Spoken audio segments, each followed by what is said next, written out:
All right. Hi, this is Pooka, and I'm here with my husband, Ben Jamney. Hello. We're going to try a podcast-style tutorial because Ben is not so familiar with the Dreams Create tools. So he's going to ask questions as they come up, and hopefully this will be helpful for other beginning creators. Yes, and I'm really looking forward to this because I haven't actually gotten to spend any time on Dreams yet. So this is... Because I'm always on the beta. Before we get started, please stop by dreamsverse.com for all your Dreams support discussions and finding friends. So today we're going to look at the compare and contrast paint versus sculpt modes. And when you first go in and you just start up a game scene or any sort of a create thing, probably the first thing you're going to want to do is some sculpting. But when you go into modes, you've got sculpt here and paint. Everything else is things that we could cover later, but the basics are sculpt and paint. So sculpting is where you probably want to start. And the reason for that is that sculpts are physical. So when you start a new creation, the first thing that you're probably going to want to do is sculpture. And when you're in a new game scene, you've already got a little piece of sculpture here, which is this little default floor that they give you. I'm going to delete that just for the moment, and we're going to I'm saying too many times. That's cool. We're going to look at the different differences and similarities between sculpt and paint mode, and figure out what's best for your particular uses. Okay. Right now we are in assembly mode. Okay. The assembly mode is where you are by default, and you know where you are if you go up into the left-hand side. It tells you are in assembly mode, and by default you get the move tool in assembly mode. And that's just where you start out in a normal game scene. Assembly mode is for moving things around, looking at stuff, and it's sort of it's kind of like your home screen. It's your basic default. But you don't have anything, to work with to start. And if you're going to build a level, you need something you can see, and you probably want something that's physical. And that is why we would start with sculpt, because one of the main differences between sculpt and paint is that sculptures have physical collision properties and paintings do not. And also, well, I think of the 3D environment as being more sculptural than paint-related. Sure. And so that seems like a good starting point. You can make a 3D environment through painting, but it takes a little more finesse, and sculpting is where you're likely to start. It's probably the most straightforward. So I'm going to go into sculpt mode, and I'm going to choose a color because I want to have a little bit of a brighter color than our little default. I'm just going to go and get a nice bright sort of medium molecule pink. And so by default in its sculpt mode, you come in and you've got a square shape. When you go up to the top menu here, the first thing we have is tools. And I'm going to look at the tools. By default, you're on smear shape. There's also stamp shape.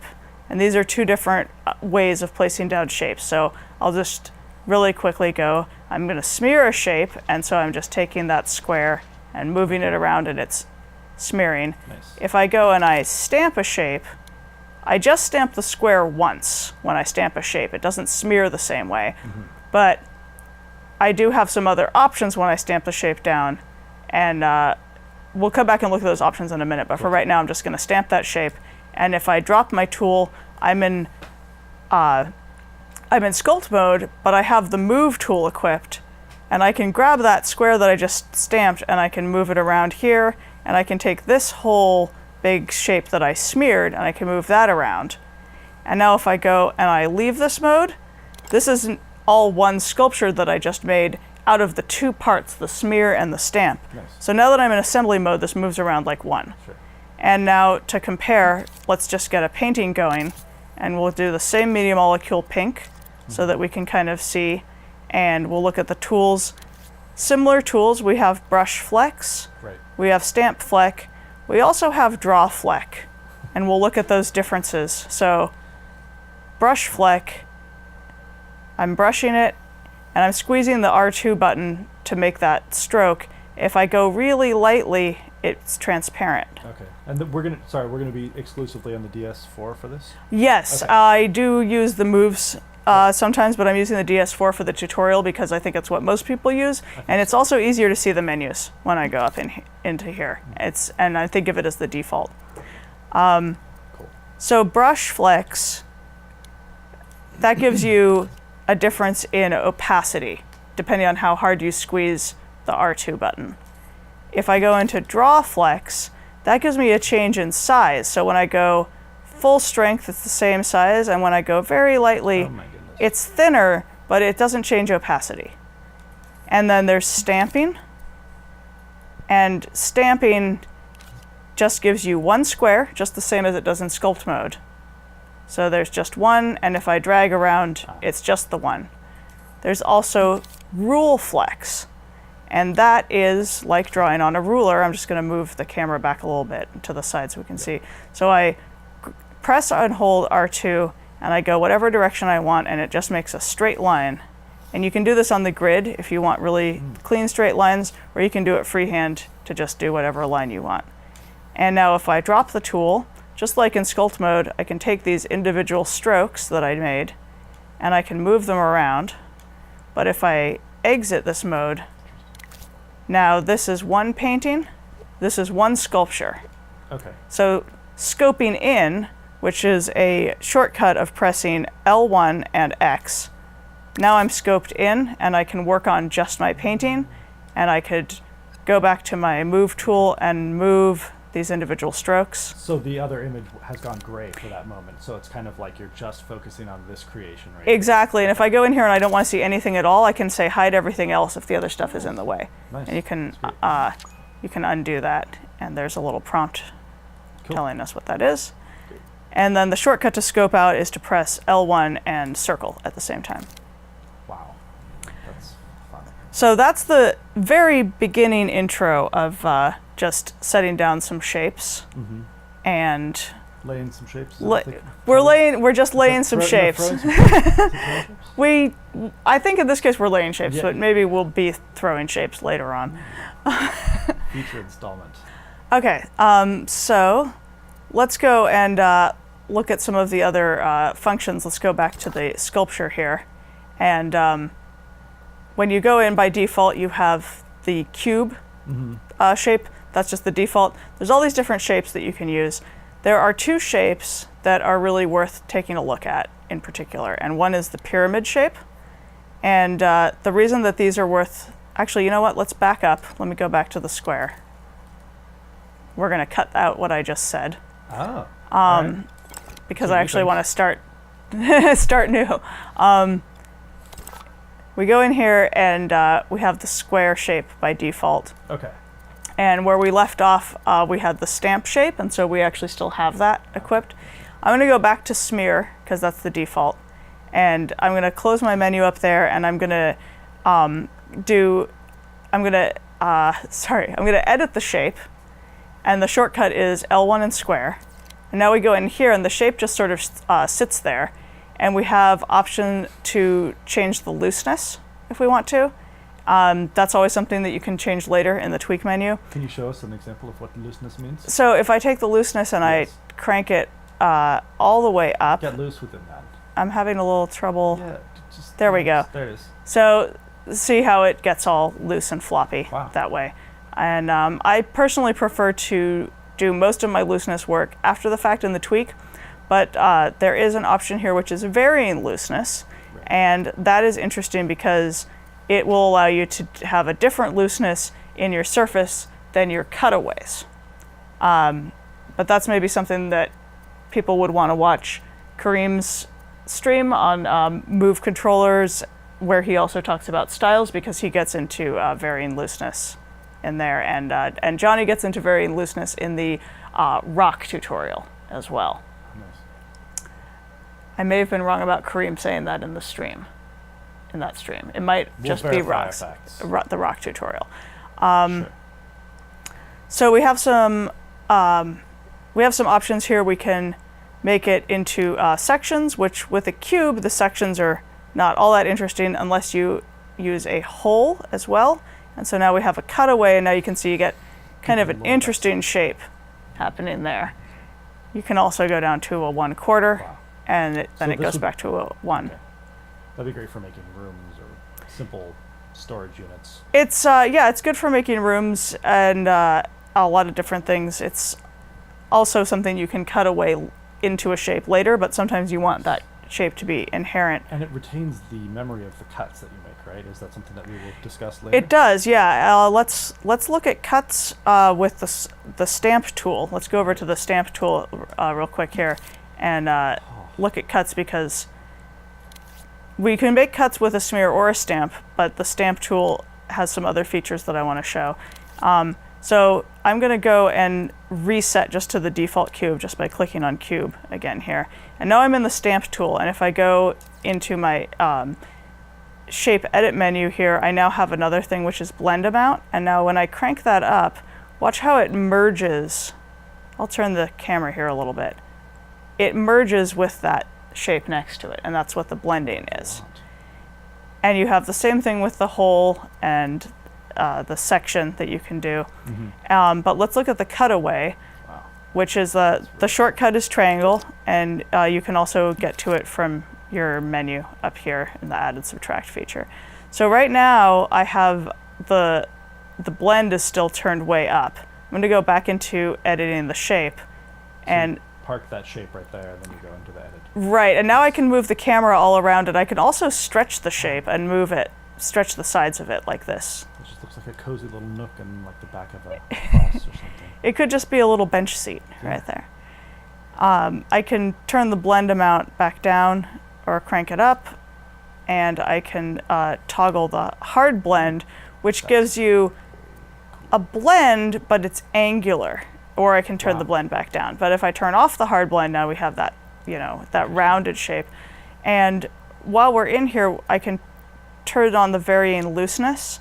And now when I crank this up, see how it's just the cutaway that's the loose part, but it's not changing anything else in the shape for the varying looseness. So that's an interesting thing, but for most of the time that's maybe a little bit more of an advanced technique. Cool. But just stamping and blending, it's important to remember that the blend is only a feature in the stamp tool. It's not a feature in the smear tool. So there's no, So planning ahead. yeah, Right. yeah. And sometimes you want to smear and sometimes you want to stamp, but if you need that soft blend, then you have to stamp. If I go back into additive rather than subtractive mode, and now I have my looseness turned way up here, I turn it back down so you can see the cube a little bit better. And now you can see that blending happening the same way here. Turn it all the way up and you get that to happen.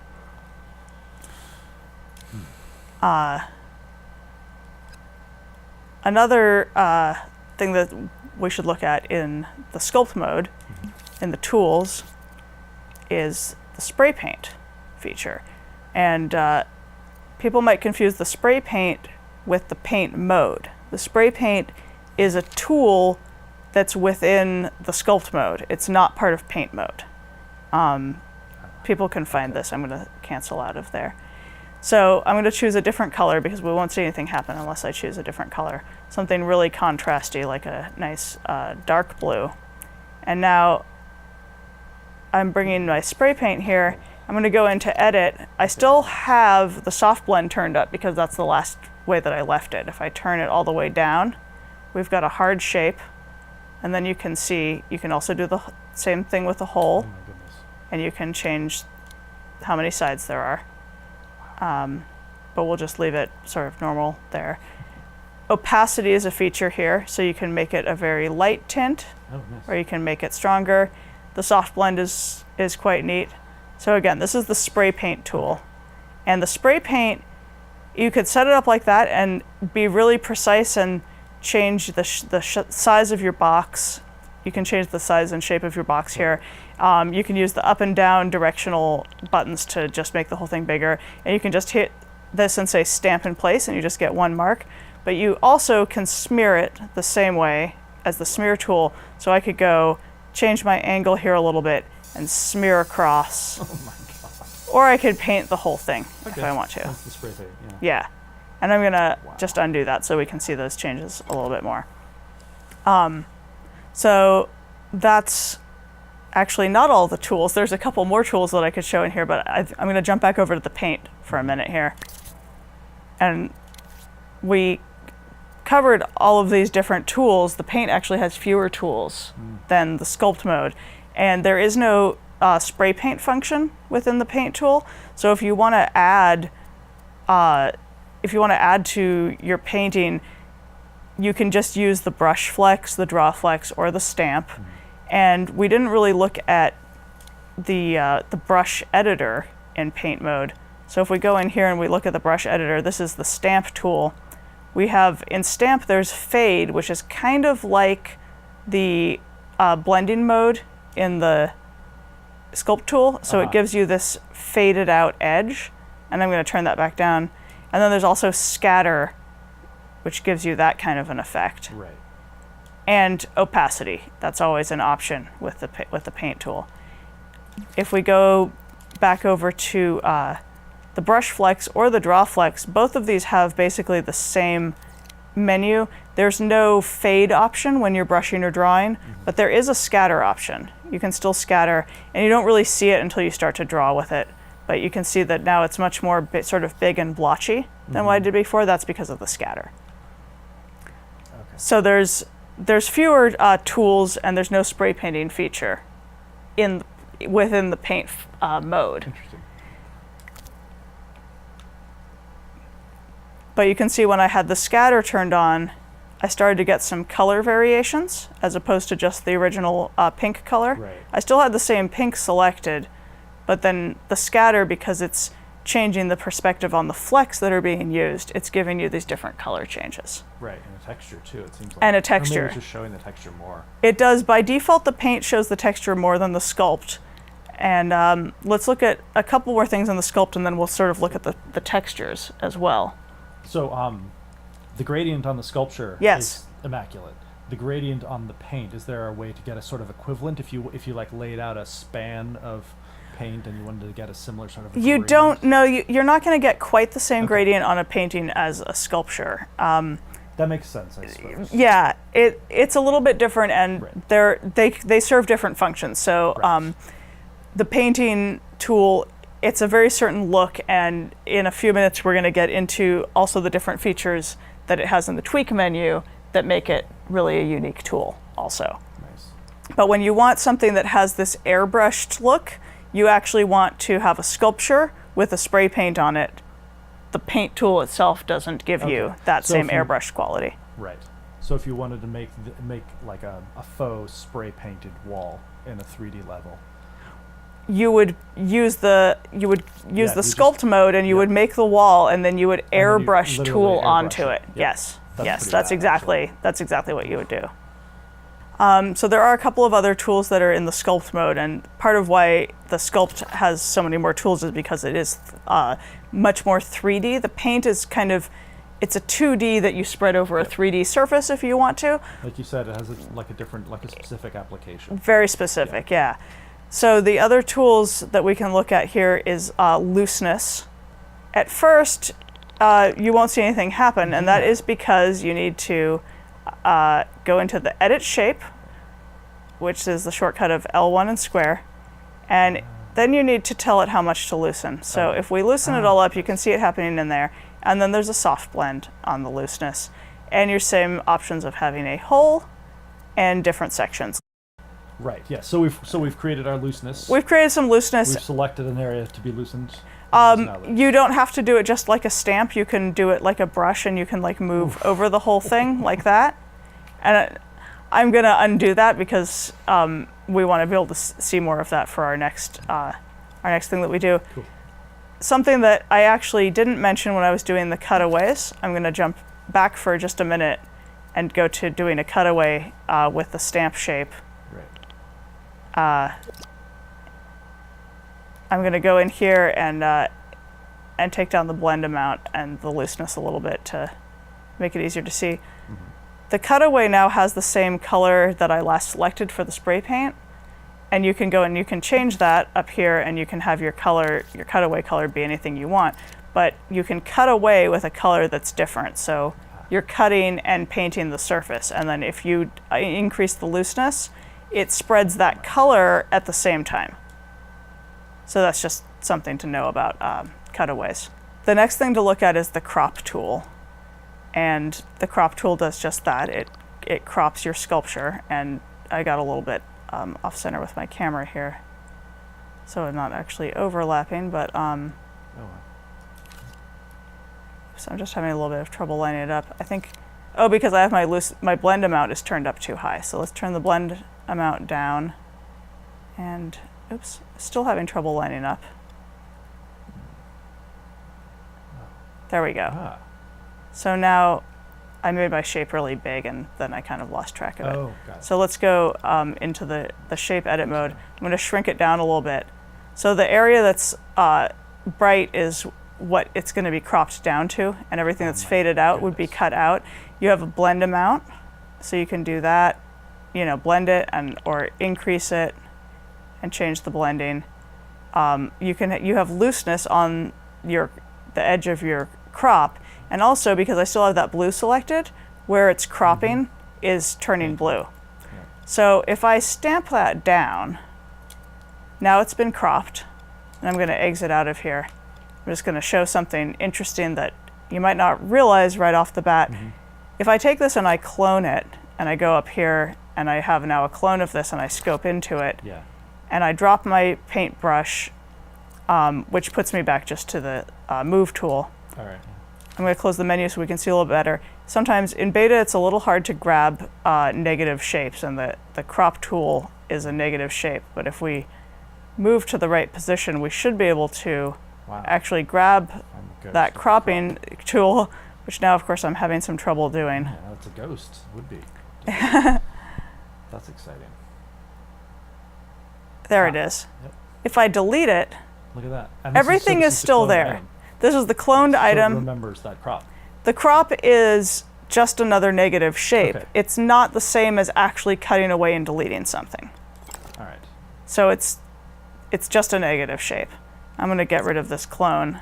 Okay, got it. So this is actually, I'm going to back up and keep this here. All of the negative space and the crop. Well, it did. It's an exact duplicate of everything that's in the original. It's a very specific clone. The crop is a negative shape. It's not the same as cutting something away. You're introducing a shape that is negative.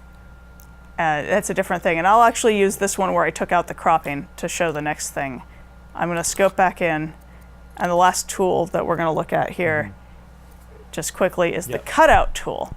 Now this is really interesting because I'm going to make this shape a little smaller. And I'm going to just move the camera around here. I'm using the grab cam feature to move the camera around a little bit.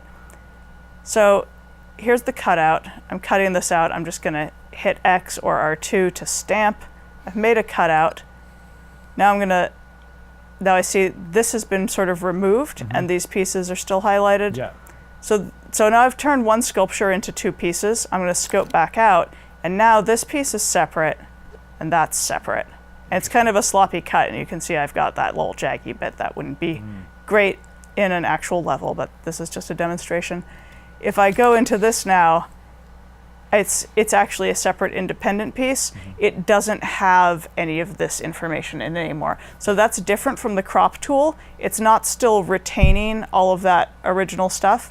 But if I grab this piece of a shape here and I drag it away, see, the cutout is acting like a crop still, so I'm moving this piece in and out of my cutout area. So the cutout is also kind of a crop, and if I rotate it around, it still is confined within this square. And that's my smeared shape from earlier. Yeah. So to look at the tweak functions, I'm actually going to just select everything in the scene and delete it all.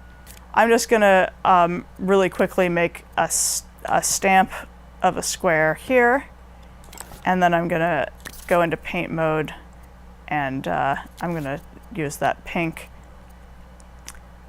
And when you're dealing with paintings, there are some functions that have to do with the direction that you make your paint stroke, and so I'm going to make the paint stroke in a very strategic way. I'm going to go from left to right, and I'm going to do a sort of a little swoosh, and then we'll see. All right. We'll look at the things that you can do with that.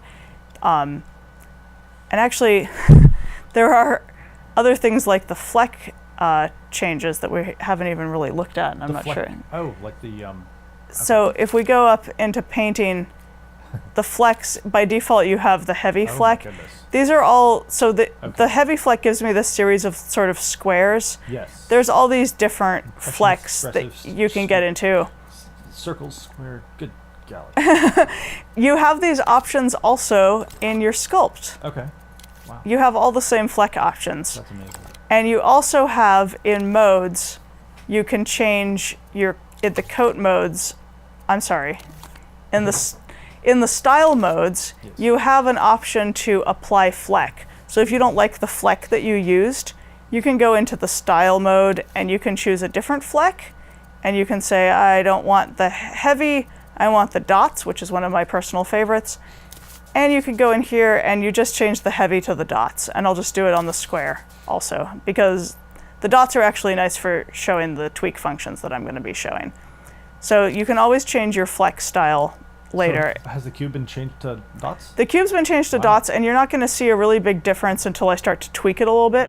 If you want to change Fleck types, you need to make a new painting or a new sculpture. Okay. The Fleck type is inherent to the whole thing as you see it from assembly Okay. mode. Okay.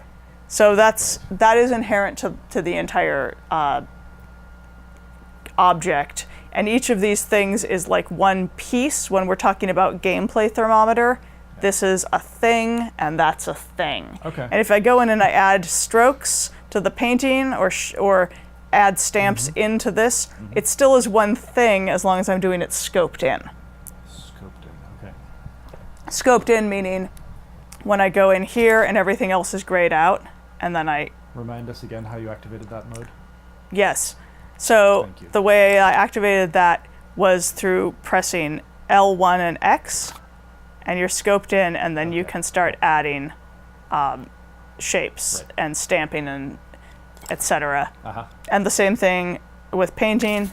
You can scope in and you can add more brush strokes. But for right now, we're just going to have the one shape here and the one brush stroke here. So that becomes pretty natural then to scope into a thing and make adjustments. It does. It does. And something you have to remember is when you're getting when it's time to start something new, you can always cut it up later in sculpt mode. Right. That's not the case with paint mode, and it's really a good idea to get in the habit of not trying to cut things up later. You can go over here and you can say start a new sculpture, Yeah. and oops, let's get rid of that prompt. And then you'll have the same brush and the same color and everything that you had previously, but you're working on a new thing. Right. And you can do the same thing in paint mode, and it's especially important in paint mode because it is really hard to cut up a painting after the fact. So you can go start new painting and same everything that you had, you're even working on the same plane, Okay. but it's a new thing. Okay, And that cool. means that if I go like this and I make a And scribble, you're on the same plane as that previous one.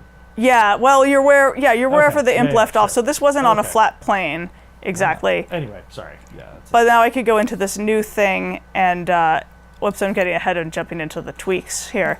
But I could go back to that style mode and now apply, I could go back to the heavy Fleck that we started with, and I could apply that to this one, and it doesn't apply to the other paint stroke that's a separate thing. Cool. But I'll get rid of that for now. And I think we'll just get on to the tweak menus.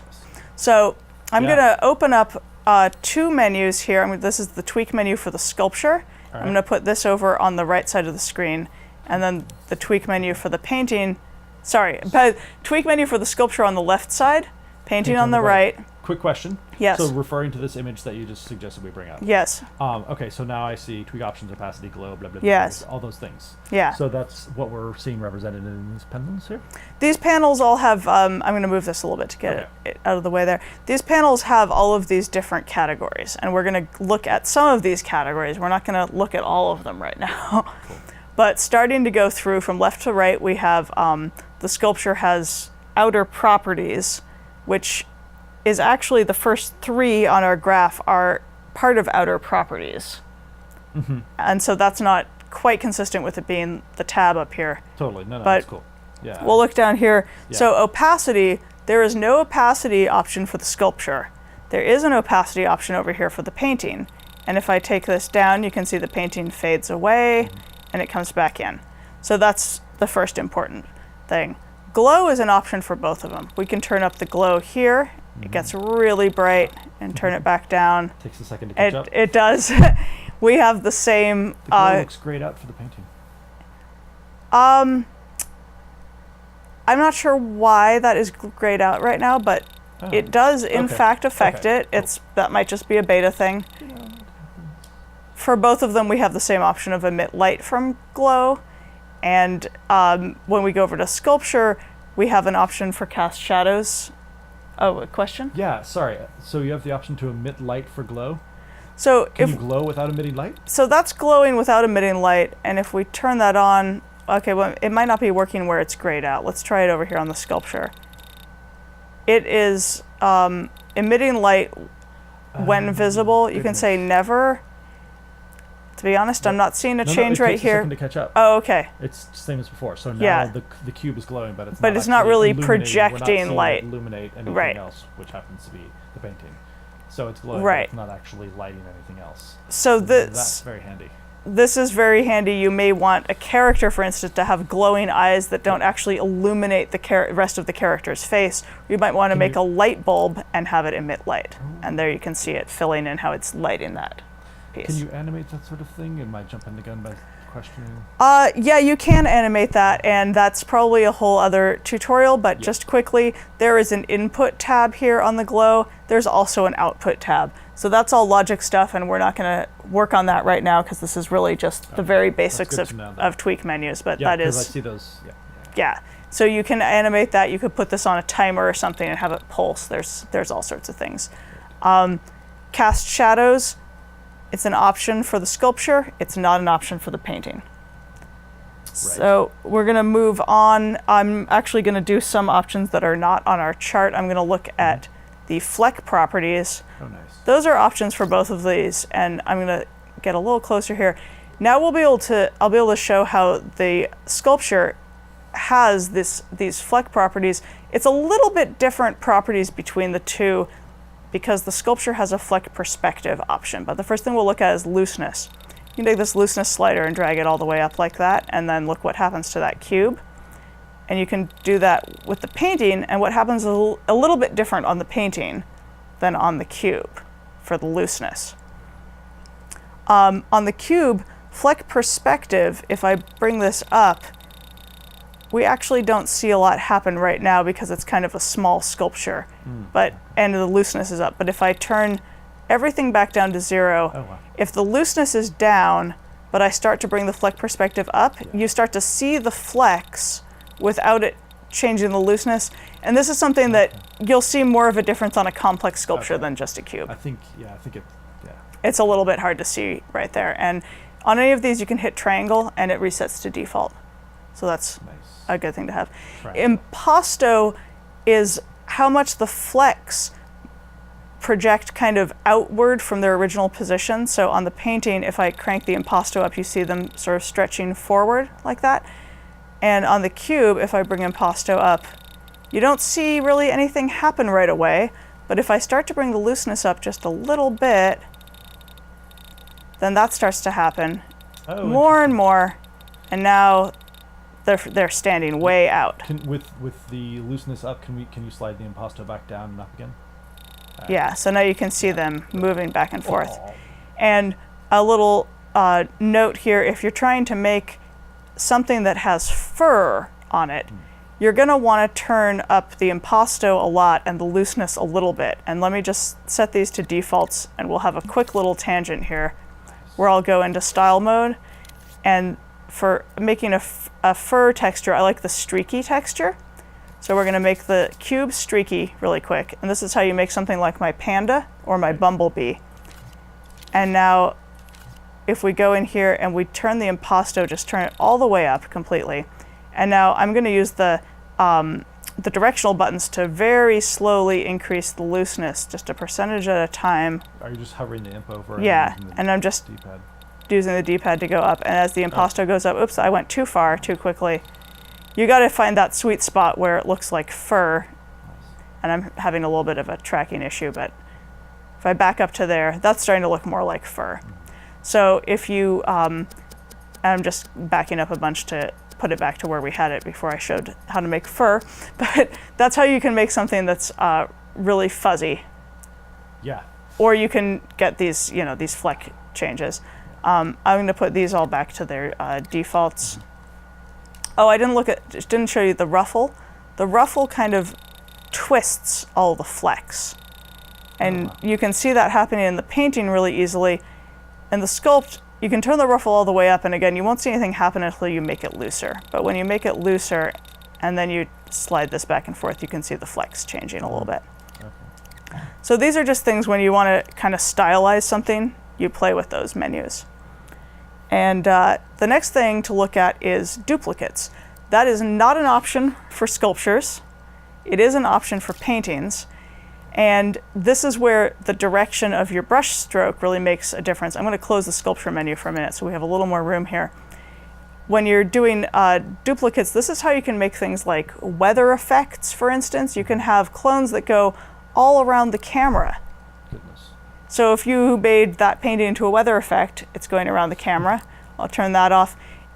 Johnny showed how to make a firework using the all directions rational duplicate. It goes from the starting point to the end point of the stroke. So the direction that I made this sweepy line is really important when you're doing rational duplicates, and you can go around a hemisphere or around a cylinder. Rotational duplicates. Sorry, rotational duplicates. I read that wrong. Sorry. So when you're making rotational duplicates, the direction of your paint stroke is important. Nice. So when From start to that, finish. right. Okay. Cool. So it's going to read this as the beginning point. Yep. That's the end point. That's also in the stroke properties. You have your end point and your start point, and you can slide this back and forth, Nice. and you can sort of adjust the length of your stroke. And you can animate those. Yes, that's the animation tab, which is a separate tab, actually. Fleck density is just really quickly something you can do to kind of thin everything out if you want to.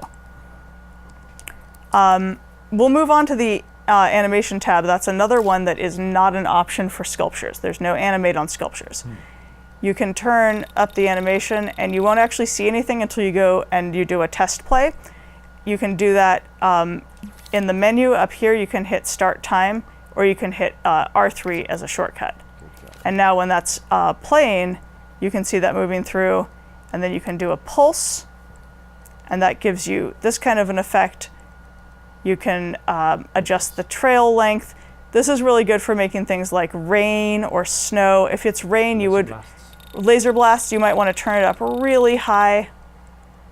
There's a lot you can do with the animation tab. But that is, again, something that is just inherent to paintings, and it's not an option for sculptures. So when you're planning ahead, that's something that you need to know about painting and sculptures. And let's, next thing we'll do is carry on to the effects and physical properties. In Sculpture, Effects has this icon, and this is probably a beta thing that's going to change. I don't know. But in painting, this is actually the frame by frame, and this tab over here is the effects. But once you get into that tab, actually there is one difference between them. The painting has the hand-drawn animation, and the sculpture doesn't have that option. But aside from that, we have all the same options, and this is another thing that you won't see this if you're not in play mode. If you're paused and your scene isn't running, you're not going to see these effects really happen. These are all different effects that you can play with, and I won't spend a lot of time going over those. They're mostly the same between the two. You might not see a lot on the sculpture unless you might have to turn up the looseness a bit to really see those effects, or you might need a more complex sculpture. Oops. Here we can see, now if we turn up the boil.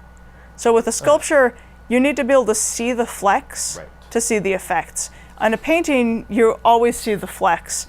With a sculpture, if it's really smooth, you're not really going to get much of these effects. And especially if you have a sculpture that's got like a chrome finish or something, you might not really even see the boil effect. So the last thing that we have in our chart to look at are the physical properties, which are very different between the two. A sculpture, it's by default it's collidable. You can turn that off. by default it is not movable. If I make that movable, see how it just drops out of the frame? Oh yeah. And then we'll back up and make it not movable. Usually you would leave things unmovable unless you want something to have falling physics or something like that. So by default it stays that way. Quick question. Yes. Let's see. Can you go back to what was the bottom one, 2 down from there? Collidable. Collidable, yeah. So toggling collidability Yes. doesn't affect necessarily your thermometers. No, it doesn't have any effect on your thermometers as far as I've Good to seen. know.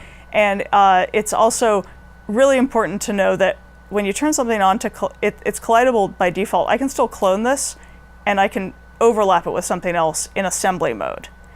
And that is fine. It's in play mode. When you're actually playing the level, that's when collidability affects it. So if you have something that's movable and it drops, it will hit these things that are collidable and your character will collide with it. But this is not like some other traditional 3D modeling software that we may have used in the past, where you're going to have a real problem because of overlapping shapes. You don't have to worry about overlapping shapes. All day long. You can overlap it and we can make a whole bunch of clones the way that we always see people do on the streams. Yes. And they're all overlapping and that's okay. And we're just going to get rid of those right now because we don't need them. But collidable is only in reference to the way that things interact in play mode. It really doesn't affect the game engine itself. That's nice. Some other things that you can play with are things like friction. That will affect how movable objects interact with each other and how a character can interact with objects. That's a little more advanced. But these are just things to know about. Bounciness and squashiness. If you have a movable thing that's like a ball, for example, and it drops down and hits a hard surface, it can bounce and squash. Also a little bit more advanced. But something that we'll look at really quickly here in painting is the ability to make something physical. When you make it physical, these other tabs light up, and so now you have floppiness and you have wind strength. This is again something that you're not going to see unless you're you have your scene running in play mode. Now let's turn up the wind strength a little bit here, and you see how, let's close, oops, I'll close that so that we can see more of this. I can change the direction of the wind strength with this arrow if I want to. Oops, I selected. Wow. I can grab this and move the direction of the wind strength. You can change the wind flap rate, make it really strong, make it really floppy. So this is how you make things that have a fabric-y type of a quality. Or like locks of hair. Or locks of hair. It's really good for foliage, for hair, for fabric. Right. Paintings can be floppy and have a wind physics, but they don't have physical collision, and it's the opposite for sculptures. There's also an option to say it's attached at both ends, and so now it's just gone back to where my original endpoint was, and it's saying it's attached at both ends. Can you turn the wind off so we can see it fall back into position? Yeah, I'll turn the wind strength all the way back down, but now it's totally floppy also, so if well actually no, it's gone back. Shape. That's the original brush stroke. Floppiness doesn't change anything when there's no wind. Like exactly. Yeah. Any type of inertia. That's probably not. So if I turn that, if I turn that all the way up and then I adjust the wind direction, now you can see it getting. Can you have multiple points of wind? No, there's just one wind direction. Okay. Wind ripple. These are the basic differences. We'll just do sort of a quick little recap. Physical properties, physical collision, no physical collision, but wind collision, or sorry, physical wind.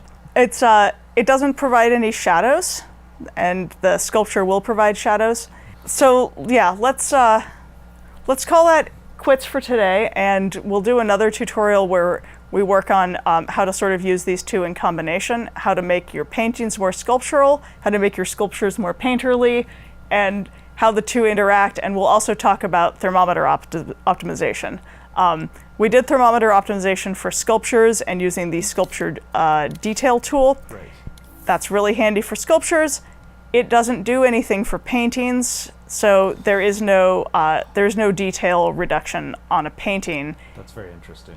And we will talk about how to make an optimized painting, but it is something that you have to do a little bit more in the process while you're painting and not so much after the fact. It's pretty easy to optimize a sculpture after the fact, but there are still some things that you can do, some practices you can adopt to optimize your thermometer as you're going and have less sort of reworking after the fact to do. Right. But that will be separate in-depth tutorials on the two tools. Nice. So that was fun and hopefully not too long.